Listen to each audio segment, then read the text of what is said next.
eseshonile mayisoshonile lo muntu nina manibona ngamehlo wenu awenyama nisuke nimbona ngathi ushonile kanti kusuke kunemithi abasuke sebemntshontshe ngayo bamntshontsha kanjani na bashiya iimage yakhe noma bashiya into engathi isithombe sakhe nina nihamba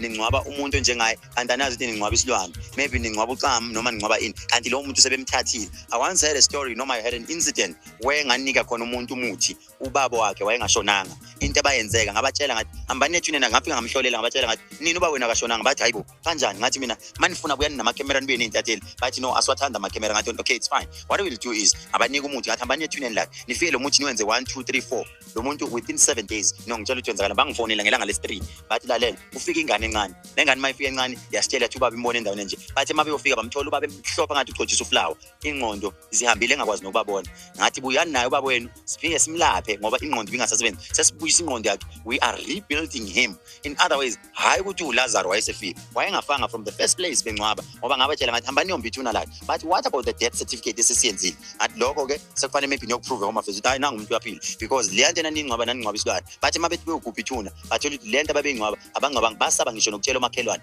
because wonke umphakathi wawazi ukuthi lo muntu ungcwatshwe kanti no umuntu uyaphila nanga ukhona so ukuthwebula umuntu kwenza ngathi ningcwabile lo muntu kanti ningcwaba isilwane banishaye ngomuthi ikakhulu basebenzisa amanzi esidumbu ukuthi nonke nibe semnyameni umqondo wenu ublafeke nitshela ukuthi umuntu ungcwabithiwe kanti akangcwatshwanga uyasebenza most of the businesses most of abantu abaningi labo kabathwele basebenza ngezinto ezifana nalezo bayafika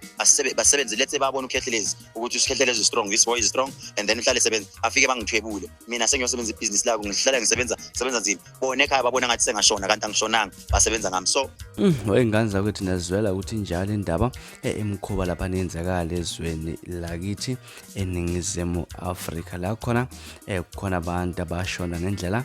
engaqondakali kade bona bathwetshule uyacacisa ke lapha ubaba uDr Khehlelezi ukuthi ke lo muntu lo usuke engashonile kodwa usuke usetshenziswa endaweni ethile inqwaba nje iyosomabhizinisi abaningi basebenza ngezinto ezifana nalezo umkhuba nje engekho mehle ezweni sakhe lona mhlambe kuthi nokwakho ukubhala lolu daba hlanga lapha na comment section esixoxe kabanzi ukuthi wena kuthini okwakho ukubhala ngilasibone amagumede sengiphuma kanjani ngiyabuya futhi kuvideo elandelayo ngesikhathi silandela ungakhohlwa ukusubscribe nokulike nokushare nibe nosuku olumnandi.